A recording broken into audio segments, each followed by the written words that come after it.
క్రీస్తునందు ప్రియమైన సోదరి సహోదరులకు యేసుక్రీస్తు నామములో శుభములు. దేవుని యొక్క మహిమ మీ మీద ప్రకాశించునుగాక.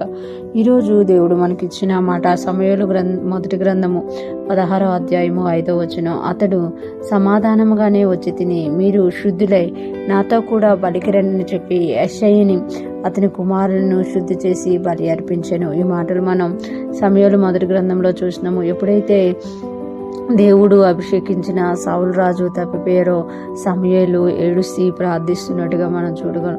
ఎప్పుడైతే సమూయేలు ఏడుస్తూ ప్రార్థిస్తున్నారో దేవుడు సమూయేలుని దర్శించి నువ్వు మరలా ఏడకు, నీ యొక్క కొమ్మును తైలంతో నింపి నేను మరొకరిని ఏర్పరచుకుంటున్నాను, వారి వద్దకు వెళ్ళి అభిషేకించు, నువ్వు యెషయా దగ్గరికి వెళ్ళు, యెషయా కుమారులో ఒకరిని నేను రాజుగా నియమించి ఉన్నానని చెప్పినప్పుడు సమూయేలు అంటారు కదా, నేను అక్కడికి వెళ్తే సౌలుకు తెలుస్తుంది, సౌలు నా మీద పగపడతారంటే బలి అర్పించడానికి వెళ్తున్నానని చెప్పి ఇల్లు అని చెప్పినప్పుడు యెషయా ఊరికి సమూయేలు వచ్చినట్టుగా చూడగలం. ఇక్కడ చూసినాం కదా, అతడు సమాధానంగానే వచ్చి తిని.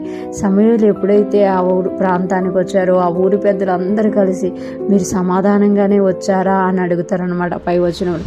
అందుకే సమూయేలు ఇక్కడ అంటున్నారు కదా, సమాధానముగానే వచ్చి తిని అంటే ఎందుకంటే ఒక ప్రవక్త ఒక దేశాన్ని కానీ ఒక ప్రాంతాన్ని కానీ దర్శించినప్పుడు ఆ ప్రాంతం ప్రజలకు ఒక భయం అనమాట. ఎందుకంటే ఈ ప్రవక్త వచ్చారు కదా, సమాధానంగా వచ్చారా లేకపోతే దేవుడు ఏదైనా తీర్పును మన మీద ప్రకటించడానికి వచ్చారా అని ఒక భయము ఆ దినాల్లో ఉండేదనమాట.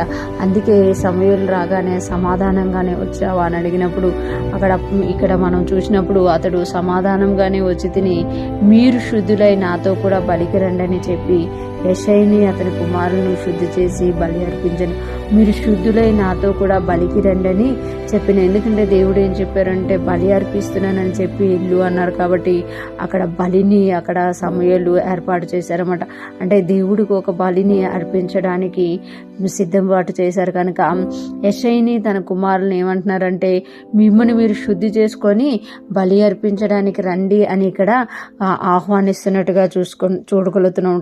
యెషయి అతని కుమారులను శుద్ధి చేసి బలి అర్పించని. యెషయిని అతని కుమారులని సమూయేలు శుద్ధి చేసి ఆ బలి కార్యక్రమం అంతా జరిగించినట్టుగా మనం చూడగమంట.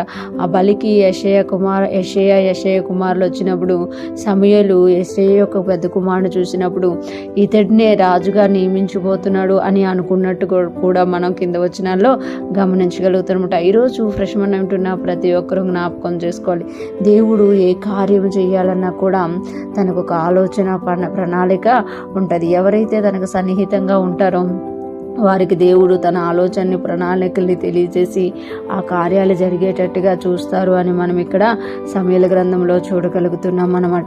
ఈరోజు మనము జ్ఞాపకం చేసుకోవాలి, దేవునికి మనం ఎంత సమీపంగా ఉంటామో దేవుడు తన కార్యాలు చేసుకోవడానికి మనకి అంతగా వాడుకుంటారన్నమాట. మనం ఎప్పుడైతే దేవునికి సమీపంగా వెళ్తామో దేవుడు మనకు సమీపంగా వచ్చి తన ఉద్దేశాలని తన ఆలోచనల్ని మనకి తెలియజేస్తారు. ఈరోజు ఫ్రెష్ మనం వింటున్న ప్రతి ఒక్కరూ కూడా దేవునికి సమీపంగా ఎల్లుదాం గాక.